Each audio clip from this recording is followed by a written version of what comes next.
Ito ang Kaluluwan Old Public Cemetery. Ang bayan ng Concepcion ay nabuo noong dekada 1860. Matapos ang malaking pagbaha sa lumang San Bartolome, ito ay naging hiwalay ng parokya noong 1873. Noong mga panahon ng Espanya, karaniwang nagtatatag ng Campo Santo o sementeryo malapit sa mga simbahan kapag lumalaki na ang populasyon ng isang pueblo. Ang mga pampublikong sementeryo sa Pilipinas ay naging mas laganap noong kalagitnaan hanggang sa huling bahagi ng ika-19 siglo. Dahil dito, posibleng ang pinagmulan ng lumang sementeryo ng Kaluluwan ay nasa huling bahagi ng panahon ng mga Kastila o unang bahagi ng panahon ng mga Amerikano. Samahan nyo kami sa aming gagawing 12 AM exploration dito sa sementeryong to.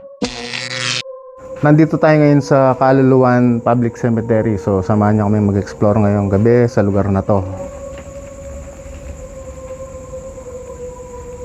Nag-spike ang ating EMF dito. Ganun lakas pero.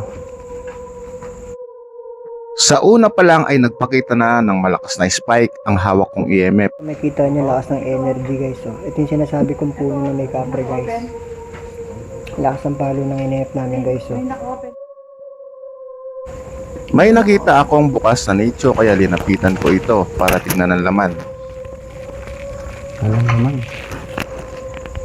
Wala itong laman kaya umabante pa kami at nagulat ako sa mga susunod kong nakita. Gagi, dito tignan mo. May helmet po. Ano kaya yan? Ang disgrasya. Oo. Palagay ko ito na disgrasya to, tapos sinama na yung helmet sa puntod niya. Wala ka naririnig? Meron.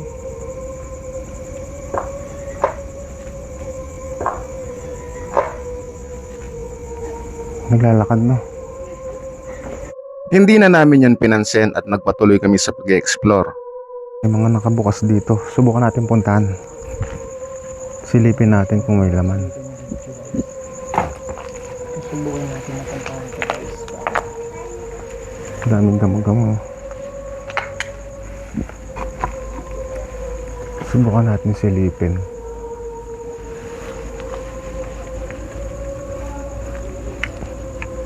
Wala nang mga laman.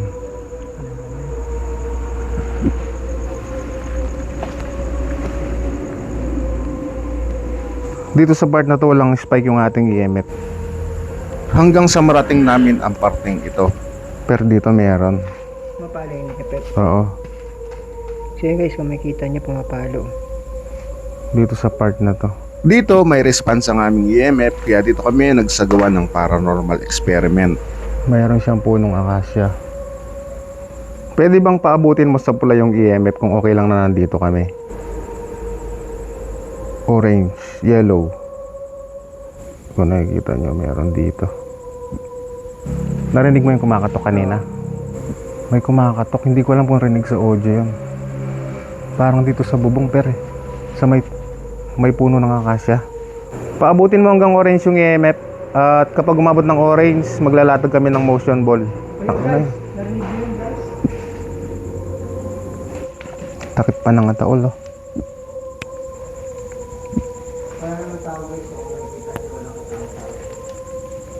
At dito ay kinuha ko na ang aking mga motion ball para ilatag at subukan makipag-communicate sa kanila. Ikakandak natin yung dalawang motion ball ngayon. Subukan natin ilagay dito.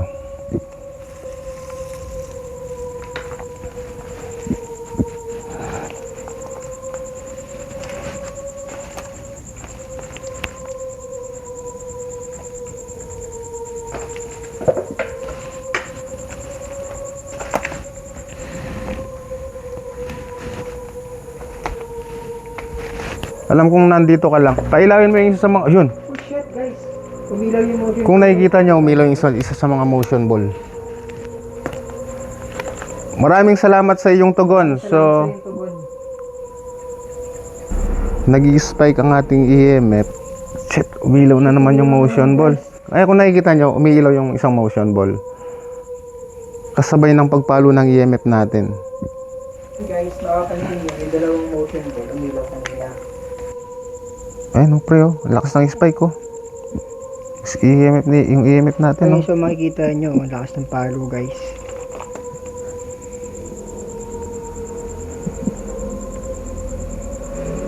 Banda rito. Dito nakatutok. Malakas yung energy dito. Oo, ayun, oh. So, kung makikita nyo, sa ngayon, ang lakas ng spike ng EMF natin. Tapos, kung makikita nyo rito sa harapan namin, may malaking puno ng akasya. 2 beses umilaw yung motion. Uy, tangina, ano yun? Narinig mo? Oo, narinig ko ano yun. Narinig mo yun, pre? Oo. Saan nanggagaling yun? Dinig kaya sa audio yun. Ayun, tingnan nyo guys. Walang tao rito, kami lang, dalawa. Kaming dalawa lang guys yung tao rito. Oh, Ayun guys, oh. Narinig nyo yun guys.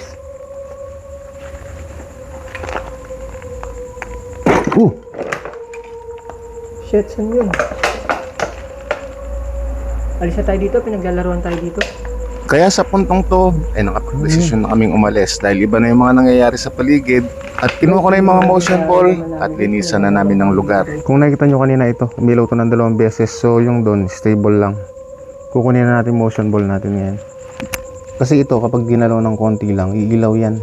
So, ibig sabihin kanina may gumagalaw kaya umiilaw. Cover vibes once again, let's go. Pero sa gitna ng dilim may kumakaluskos. Hangin ay malamig, palapit kumikilos. May aninong dahan-dahang sumusunod. Bulong sa tenga ko'y parang nanunuksod, sumusugod. Tintitig ang bumukas ng mag-isa. Mga yapak sa sahig, parang multo ang kasama. Sa hook na to, pera't laging magkasabay. Lakas ng loob mo, dito masusubok. Yan. Cover vibes once again, let's go.